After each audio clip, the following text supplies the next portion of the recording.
Thank you. Good evening, Council, town staff, and members of the public who are in attendance in person and online. I'm here as a member, director, and representative of the registered not-for-profit organization Moms Stop the Harm in response to the conduct and comments of Mayor Cleveland and Councillor Mouton at the April 2nd meeting of the town's Strategic Priorities and Policy Standing Committee.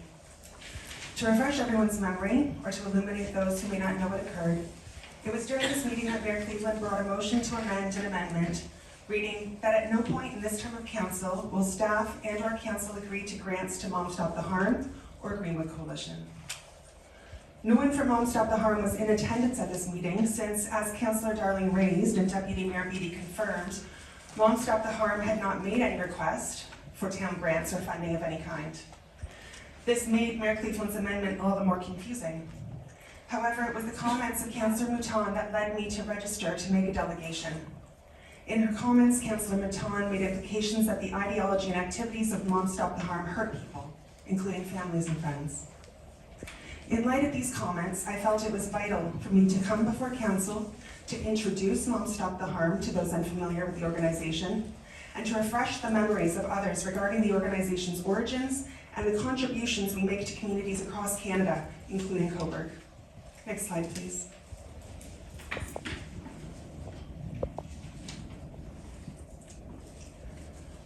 Moms Stop the Harm is a network of families from across the country who share a common experience of being impacted by substance use-related harms and deaths. We advocate for the change of failed drug policies, provide peer support to grieving families, and assist those with loved ones who use or have used substances. Here on the screen are the three founding members. At top left is Petra Schultz, and she's holding a picture of her son, Danny. On the right is Leslie McBain, and she's holding a picture of her son, Jordan.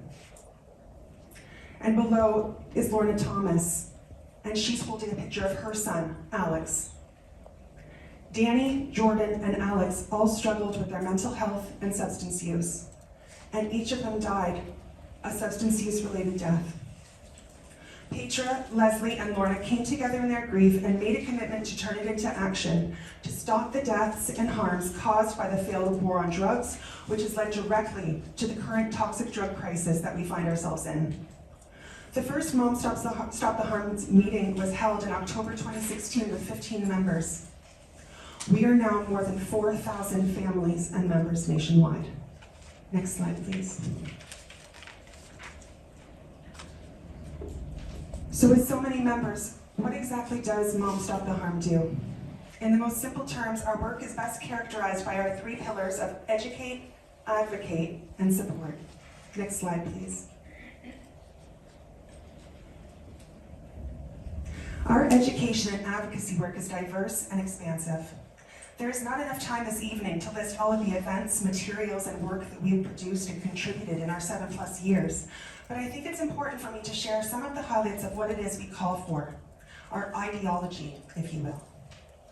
The board and advocates of Moms Stop the Harm call for evidence-based prevention, treatment, and policy change. We call for wide access to harm reduction. We call for upstream prevention. We call for the decriminalization of people who use drugs. And we call for a safer, regulated supply of the drugs people are accessing through the toxic street supply, as we know this is the fastest and most effective way to stop the deaths of our loved ones. Next slide, please. I came to Moms Stop the Harm in 2020 at a time when I was desperately seeking support for myself and my loved one who was struggling with their substance use. I found myself welcomed into a community that offered me unconditional care, support, encouragement, and a soft place to land at some of my lowest points as a sibling and caregiver of someone who lives with a mental illness and struggles with their substance use. As I grew stronger through the support I received, I became more active in the advocacy work of the organization. And in December 2020, I introduced Moms Stop the Harm to Cobourg and the town council with a request for support of a campaign focused on a municipal resolution on the overdose crisis. It meant a lot to me and so many community members when Cobourg Council voted unanimously to adopt a resolution, add their voices, and use their privilege and position to ask the federal government to declare the overdose crisis a national public health emergency. Next slide, please. Since then, I have dedicated much of my time, energy, and resources to bringing the third pillar of Mom Stop the Harm, support, to our community. Recognizing the lack of safe and supportive programming available to families who have either lost a loved one to overdose or are journeying with a loved one who struggles with their substance use, I became a peer support facilitator through Mom Stop the Harm's Stronger Together Canada initiative. In August 2021, the first meeting was held of Holding Hope Northumberland, a peer support group for those who are impacted by a loved one's substance use. This group has met every other Thursday since then to hold space for one another, to learn and laugh and cry together as we continue to do our best to stay in relationship with our loved ones. I am deeply proud that in the past year, 3 of the group's original members stepped forward to take the facilitator training. 2 members now co-facilitate the local group, and another member co-facilitates a national online group. Then in November 2021, we held the first meeting of Healing Hearts Northumberland, a peer support grief circle for those who have lost a loved one to toxic drug poisoning or other substance use related harms or death. Highlighting the need and desperation for this specific support, we have welcomed members from not only across Northumberland County, but from Peterborough and Durham Region as well. And once again, I am deeply proud that an original member is now training to become a facilitator so that we can better support each other and the group overall. Next slide, please. Some of Mom Stop the Harm's contributions to this community might be more easily recognized. These include our shared leadership and participation over the past several years in organizing the annual observation of International Overdose Awareness Day on August 31st. This sees us collaborate with other local organizations, including the HKPR District Health Unit, Greenwood Coalition, PARN, the Ontario Network of People Who Use Drugs, and the Canadian Mental Health Association to host a daytime community engagement event, followed by an evening candlelight vigil. Next slide, please. And of course, my most cherished initiative is the Healing Hearts Northumberland Memorial Christmas Tree. For the past 2 years, we have gratefully had the opportunity to display this tribute to our loved ones we've lost, right here in Victoria Hall. This new tradition allows grieving community members to honor their lost loved ones during the holidays in a rare public display that also helps to raise awareness of and inspire dialogue about the ongoing toxic drug crisis. Next slide, please. What I have shared here tonight is truly only a high-level summary of who we are at Mom Stop the Harm, what we stand for, and what we offer and contribute to our communities. I invite and encourage everyone to learn more by visiting our website, our social media channels, or by contacting me. I am always open for conversations, to answer questions, and to share information. Next slide, please. So why did I feel compelled to show up tonight and make this delegation, and what am I asking for? My main concern in the wake of the conduct and comments of Mayor Cleveland and Councillor Mouton on April 2nd is that community members who are looking for support and who could benefit from the offerings of information, advocacy, and support of Mom Stop the Harm will hesitate, or worse, avoid reaching out to us for help. Supporting a loved one who struggles with their substance use and grieving a loved one who dies by toxic poisoning is devastating. It's isolating. No one should have to struggle alone. Members of Holding Hope and Healing Hearts, some of whom are here in the room tonight, can attest to the lifeline provided by these peer support groups when they were drowning in the hurt, stigma, and shame we so often experience. This is why I'm here. To conclude my delegation, I'm making 2 asks of the council tonight. I'm requesting a public explanation from Mayor Cleveland as to why he targeted Mom Stop the Harm at the April 2nd meeting, and clarity from Councillor Mouton on her comments regarding Mom Stop the Harm.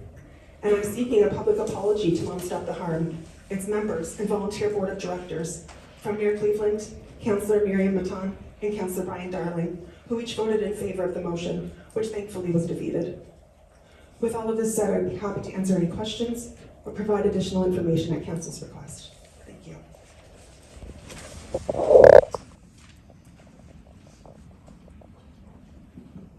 guess I will have one then for you. Don't want to have no questions. Thank you for coming here tonight and I have a two-part question, and I open it up. I'll sort of get through it, and then I will leave you the opportunity. I did take an opportunity to review Mom Stop the Harm, the board of directors, their governing policies. There are two sort of codes of conduct. There's several codes of conduct, but two I found very interesting. One being, Mom Stop the Harm advocates will discuss all planned advocacy in contact with their RAG, so the regional director, which is you in this case, and or the national board members. It also states that all Mom Stop the Harm advocates and general directors will conduct themselves with integrity and respect in their speech and action while in their public roles. So knowing this, knowing that the community is well aware that you are the regional director of Mom Stop the Harm, knowing full well that these are rules and regulations, my question is twofold. One, is the national board of Mom Stop the Harm aware, and do they condone your actions as an individual in this community to set up and run illegal and unsanctioned consumption sites? And further, would you consider your personal actions these past 18 months in the actions of clearly going against the rules and regulations of this community, behaving in a manner of respect and integrity for this community?